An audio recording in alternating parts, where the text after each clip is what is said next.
Elizabeth Ciders was 15 when she got married. She was just a kid, but she was a kid who was pregnant with her first child back in 2008 when she and Gary Ciders Jr., her current husband, traveled from Ohio to Mason County, West Virginia to get married. Gary and Elizabeth were married on March 31st, 2008. Elizabeth gave birth to a baby girl 2 months later, and 17 more children followed. I've told you many times that Elizabeth has been pregnant nearly every year since 2008. Gary and Elizabeth went to West Virginia to get married because legally, Elizabeth could not get married in Ohio at the age of 15. Gary was 18. It was illegal for her to get married in Ohio, but in West Virginia in 2008, Elizabeth could get married at 15 if her parents allowed it. Right now in Ohio, a 17-year-old girl can get married if a parent signs off on it and a court approves. There are a number of hoops that a child has to jump through to get hitched in the Buckeye State at age 17, but there are some people who want to change that. She was 15, 7 months pregnant, and the law in Ohio said, no, you can't marry a child here, so they drove her across state lines. West Virginia said March 31st, 2008, Elizabeth Ciders became a wife. 2 months later, she gave birth. And then the babies kept coming, 18 pregnancies, 16 living children, all hidden inside a house on Omar Street that the neighbors barely knew existed. And you see the intake footage from the jail, the bruise on her arm. They'll say they don't know how she got it. We know. You know what that means? She was a kid herself, pregnant at 15, married off to an 18-year-old man, and now her children are in foster care while she and her husband and his parents sit in the Southeast Ohio Regional Jail, charged with 16 counts of child endangering. Why were the children not sent to school? Why were they being hidden, as the county prosecutor has said? And why was Elizabeth marrying at 15 and then giving birth to children one after the other when she should have been in high school and going to prom? Was Elizabeth being abused? Elizabeth appears to have a bruise on her arm in the intake video. We don't know how she got that bruise. Was she a victim and didn't even know it?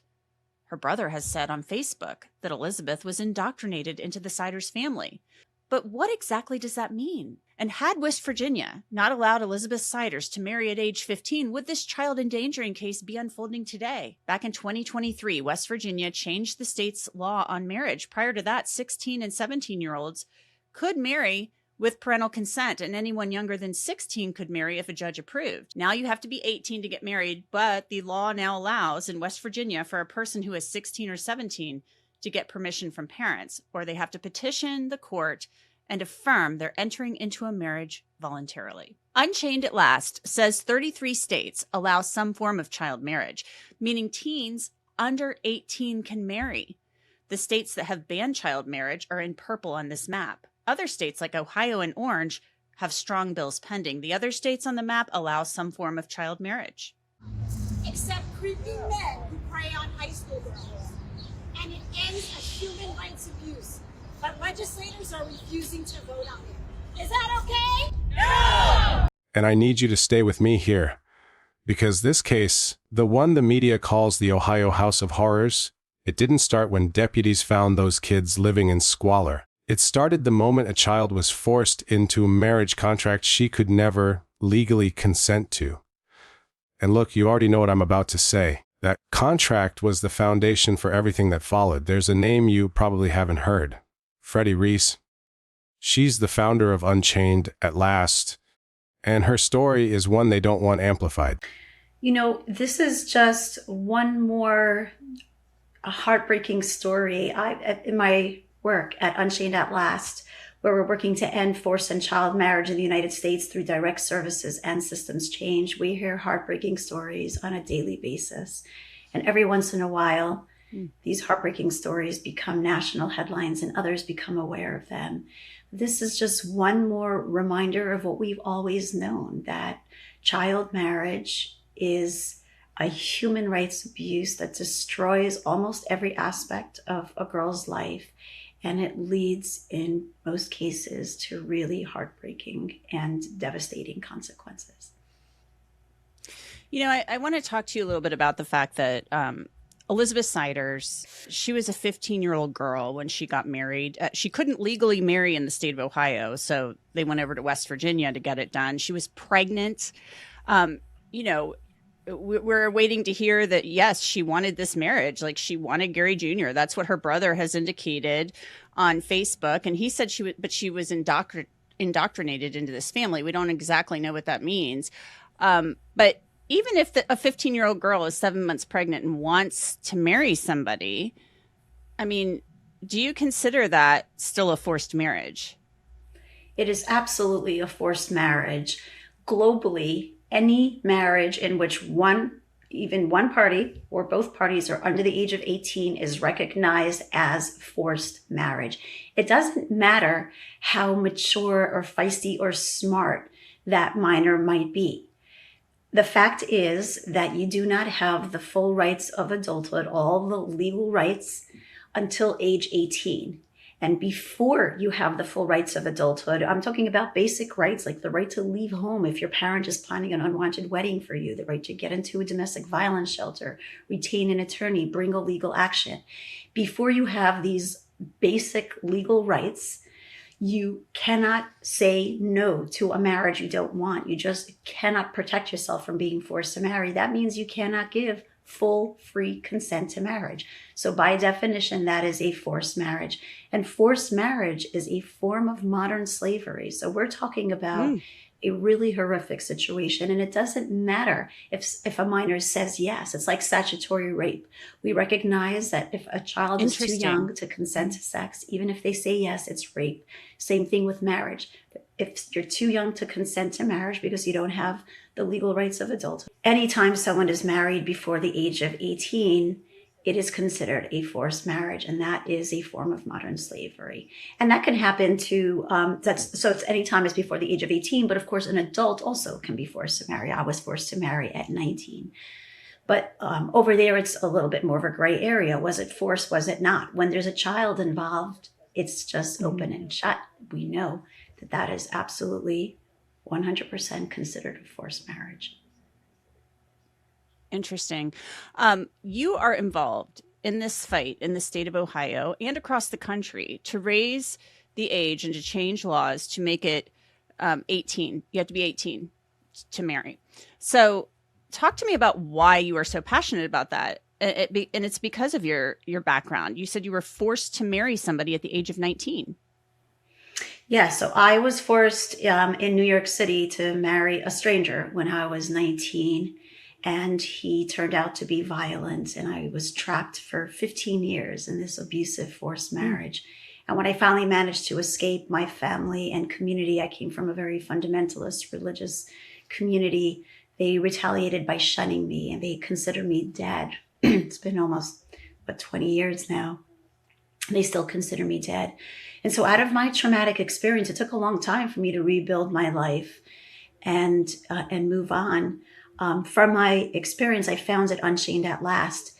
And at first, we were focused on direct services. I wanted to be there for other people who were escaping the same nightmare I had escaped, that their parents are forcing them to marry, not listening when they say no, or they're already in a marriage that they did not consent to. And escaping a forced marriage is difficult. So the services that we provide are crucial, comprehensive wraparound services. It's never easy for us to help somebody escape a forced marriage, but when they're an adult, we often are able to achieve that goal of helping them escape. More and more girls, though, under age 18, including in Ohio, started reaching out, asking for that same help. Help me escape this impending or existing forced marriage. And we realize there's almost nothing we can do for someone who's not 18. It's a crime to leave home before you're 18 in Ohio. We cannot help somebody escape before 18, or we could be charged criminally. I mean, they can't get into a domestic violence shelter. They can't retain an attorney because contracts with minors are voidable. I mean, there's just almost nothing that we can do for someone who's not 18. She was 19 when her family forced her to marry a stranger in New York City. He turned violent. She was trapped for 15 years. When she finally escaped, her own community shunned her, declared her dead. She's been legally dead to them for 2 decades now, and instead of staying silent, she built an organization that has already helped ban child marriage in 17 states and D.C. She is, in every way, the unlikely hero this story needs, someone who took her own buried trauma and turned it into a national movement. And she told us something that should make your blood run cold. Any marriage where one party is under 18 is, by global definition, a forced marriage. It doesn't matter if the girl said yes. It doesn't matter if she was feisty or mature or already pregnant. Before you have the full rights of adulthood, the right to leave home, the right to enter a domestic violence shelter, the right to retain your own attorney, you cannot say no. You cannot protect yourself. That marriage is a form of modern slavery. And I'll say it again slower so it lands where it needs to land. Modern slavery. Not an accident. Not some cultural quirk. A human rights abuse dressed up in a white dress and a courthouse stamp. Now here's where it gets interesting. And by interesting, I mean infuriating. Ohio law today still allows a 17-year-old to marry if a parent signs off and a court approves. Senate Bill 341 would end that. It would make the marriage age 18, no exceptions, costs nothing, harms no one. It passed committee unanimously. It's been sitting there, waiting. Ohio Senator Lewis Blessing, a Republican, told us the bill has only public support. Not a single member of the public testified against it, yet certain senators refuse to vote. They refuse. And the excuses they whisper are the kind of thing that makes you realize the system really is as broken as you always suspected. One senator apparently romanticized it as young love. Another said his parents married young and turned out fine. And you know what else was said behind closed doors? That raising the marriage age might lead to more abortions. Let that sink in. The argument against banning child marriage is that it might prevent a pregnancy from turning into a wedding. As if a 15-year-old girl's body is a bargaining chip. As if her future is less important than making sure a baby is born into a legally binding trap. And this, right here, is the part nobody talks about. The same people who claim to protect children are perfectly willing to let them be sold into matrimony if it serves a different political goal. But before I get to the part that connects all of this to something much bigger, I want to slow down for just a moment. I remember being 15. I thought I knew everything. I thought I could make adult decisions. And the truth is I couldn't even fathom what a lifetime commitment actually meant. And you know, I'm sure, you know, you like me, you know, have heard other folks say, well, I know so-and-so got married at 16, 50 years ago, and they're still happily married. And it's like, okay, you know, that's an exception that does not prove the rule. There are very big problems with somebody getting married at 15. And yeah, it's true that Ohio, you know, this was done in West Virginia. This isn't something that could have easily been caught in Ohio. And frankly, you know, if this had been attempted today, you know, it would have been illegal. But still, you know, when you get married at that age, you can't smoke, you can't drink, you can't rent a car, you can't vote, you can't do a whole host of things. But when you get married, you're legally emancipated from your parents. I mean, nationwide, there's some exceptions and rules to that, but at that age, you're still becoming someone. And if the state allows you to sign a marriage contract before you can sign a lease, before you can vote, before you can even drive yourself away from danger, then the state has failed you completely. Elizabeth Ciders couldn't get married in Ohio, so they took her to West Virginia, where in 2008, a 15-year-old could marry with parental consent. That loophole was closed in 2023. West Virginia woke up. But as of right now, 33 states still allow some form of child marriage, 33. And what Freddy Reese exposed, what they really don't want you to know, is that these weak state laws create a trafficking pipeline. The federal government doesn't set a minimum age for spousal visas. It defers to state law. So in Ohio, a 17-year-old girl can legally be trafficked for her citizenship, shipped overseas to marry an adult stranger who gets a path to a green card. And on the flip side, a man in Ohio can legally import a child bride from anywhere in the world, sex traffic her into the United States under the guise of marriage. And it's perfectly legal because marriage at 17 is legal in Ohio. Well, the federal government doesn't set a minimum age for spousal or fiancé visas. Instead, it defers to the law in the state where the couple will reside. And the law in Ohio says you can be entered into marriage at 17. So what that means is that girls age 17 in Ohio can legally be trafficked for their citizenship, dragged overseas, forced to marry an adult man who, this lucky guy, gets a visa and a path to citizenship. And also on the reverse side, men in Ohio can legally import a child bride of age 17 from any country around the world, sex traffic them to the US under the guise of marriage, and it's legal because marriage at 17 is legal in Ohio. And the US Senate Homeland Security Committee issued a report showing thousands of teens are being trafficked under the guise of marriage because of this loophole in federal law combined with weak state laws like the one in Ohio. And almost all of these teens being trafficked under the guise of marriage are girls married to adult men. And the way that other states have addressed this really just horrific, unconscionable legal loophole is by making the marriage age 18, no exceptions, because then we cannot traffic minors under the guise of marriage from or to your state if your marriage age is 18. The U.S. Senate Homeland Security can issue a report showing thousands of teens are being trafficked under this exact legal loophole. Almost all of them are girls married to adult men. And now it all makes sense, doesn't it? The hidden children, the truancy complaints that went nowhere because the family just disappeared, the underfunded child protective services in Appalachian counties stretched so thin they couldn't connect the dots. You know, I have to ask you, when you heard that Elizabeth Ciders was a woman arrested for child endangering who had gone over to West Virginia, crossed one county over into the state of West Virginia in 2008 to marry at the age of 15 because she was pregnant, and then gives birth subsequently to, 18 children. I mean, what were your thoughts? Same as everybody else in Ohio, just shock that this could happen, that it could fly under the radar for so long. My immediate thought at the time, talking to the press, was how in the world could you have that many children and there be no record of them? There had to have been something, whether it was tax returns, records of live birth, they have to be enrolled in school.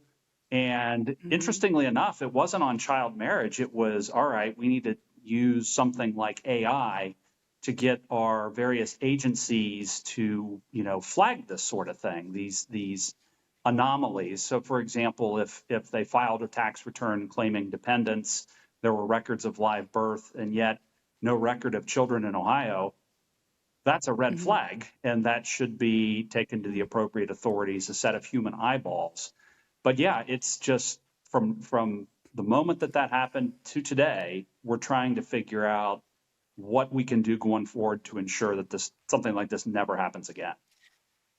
Yeah, it's so interesting that you bring that up about the agencies communicating with one another, because, we've learned, all the children were born in hospitals, they have birth certificates, but what happened after that? That's the big question. Like, they were born, taken home from the hospital, and then we had truancy complaints in Gallia County for 6 of the older children, and then they tried to serve the complaint, they couldn't find them, and they were gone, and then it was just dismissed. So maybe if agencies were talking more with one another and communicating better, that truancy thing could have been flagged and then been in a database, and maybe these kids would have been found earlier, right? Oh yeah. And this is where, I'm kind of just speculating with this, but Child Protective Services is locally funded, and we're talking about southern Ohio counties, which are Appalachian, they're poor, and it's not, beyond doubt that they, are very likely underfunded, understaffed. It's a multi-county district from my understanding. And you're right. Yep. I mean, they went to, serve the parents, couldn't find them. And, they have to move on to other things. I view it as an agency that was stretched too thin. And, from my perspective, this is where the state needs to step in and help them out. Again, with the agencies talking, they can flag these things for these folks and say, hey, look, there's something really going on down here. We're putting this out there for you, but we can also help. We can also come down there And we can also help with, the state's economy of scale, frankly, which should be used for a lot of these local services, CPS being one of them. The reason Elizabeth's brother called it indoctrination, the reason multiple 15-year-old girls in that extended family were married off, including one case involving a 48-year-old man and a 14-year-old girl that was uncovered by a reporter. That was, extremely shocking to read Laura Bischoff's column about that, where, she's like, oh, I think I had interviewed this person years ago. It was a 48-year-old and a 14-year-old, which you talk to anybody on the street and just ask a reasonable person, do you think that's okay? And their response is absolutely not. This isn't isolated. This is a pattern when you build a system that legalizes the trafficking of minors under another name and then calls it tradition. And the bill to fix this in Ohio S. 341 is just sitting there. Senator Blessing said the leaders of both chambers claim they want to pass it. He's confident it will get done. But I'm not, and you shouldn't be either, because we've seen this movie before. We saw it in Oklahoma, where a similar ban passed the Senate unanimously, and then barely scraped through the House by a single vote. There's a couple things at play here. One, I do think this gets done, this General Assembly. Both leaders of the House and the Senate have said, look, we should pass this. It did pass out of committee unanimously, so it's awaiting a floor vote at this point. I will concede that we did get this dropped late. It's a high number for Senate bills at 341. I want to say we dropped this in February or March, which, the General Assembly can operate incredibly quickly if it wants to. But to me, I'm willing to give, the General Assembly certainly the benefit of the doubt with this, despite some of the concerns that were raised. But they really did fall on the lines of, is this going to lead to more abortions? Whose business is it, for the government to trump parental rights? Both of which I was like, look, I'm sorry, but I just cannot agree with that. There are plenty of times where we trump parental rights for the benefit of children in state law. And given that in 2024, it was something like 2 to 3 dozen child marriages in Ohio, the odds that this would impact abortion in it cannot impact it in any meaningful fashion. And besides, I just don't think if somebody was going to keep a pregnancy, I just don't think marriage is that big of an issue for this. They can certainly wait to do that. And I just don't think the stigma is there that it was maybe 60 or 70 years ago, where, if you had a child out of wedlock, it might have been seen differently. And to some degree, that's true today. But all of these things I see is not issues. I think when the rubber meets the road, you're going to see unanimous or near unanimous votes on this. I say near unanimous because I watched what happened in, I believe it was Oklahoma, where it went out of the Senate there unanimous, and then got to the House and then passed by literally a single vote. One vote.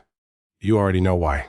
There are powerful interests, ideological games, and a deep-seated discomfort with admitting that what we've allowed for centuries is a crime against children. She said, actually, let me rephrase that. Freddy Reese made it painfully clear. Legislators say ridiculous things. They romanticize a human rights abuse. They say, well, my grandparents married at 16 and stayed together 60 years. And that's supposed to justify the thousands of girls who end up homeless, abused, divorced, stripped of their education and economic future. 70 to 80% of these child marriages end in divorce. The exceptions do not prove the rule. They mask a mountain of shattered lives. So here we are. Elizabeth Ciders, now a mother herself to 16 children who are in state custody, sits in jail while competency evaluations are ordered for her husband and his parents. The forensic examiner has 30 days. Attorneys for Gary Sr., Christina, and Gary Jr. have questioned whether their clients are competent to stand trial. Judge Rogers has approved requests from their attorneys for competency evaluations, so those will be conducted by an experienced forensic examiner. Now, the impact those examinations and the results will have on the case remains to be seen. And the question that nobody in power wants you to ask out loud is this: if West Virginia hadn't allowed a pregnant 15-year-old to marry her abuser in 2008, would any of those children have ever been born into that house of horrors? Would the truancy officers have found them? Would the agencies have been forced to communicate? Or would she have had a chance to be a child herself, to go to prom, to learn who she was before she was buried under a decade and a half of forced motherhood? We all know the answer. And the system knows we know. That's why they stall. That's why they talk about young love and parental rights. Because if they admitted the truth, they'd have to admit they've been complicit all along. I want you to ask yourself one question right now and drop it in the comments. Why are we still, in 2026, having to beg senators to vote on a bill that simply says you have to be an adult to enter into marriage? What's the real reason they won't press that button? And who exactly benefits from keeping it legal for a child to be trafficked into a contract she can never escape? Because someone does. Someone always does. The case files on the Ohio House of Horrors are still open. But the biggest case file, the one on how we treat our girls, has been buried for generations. And it's time we unsealed it.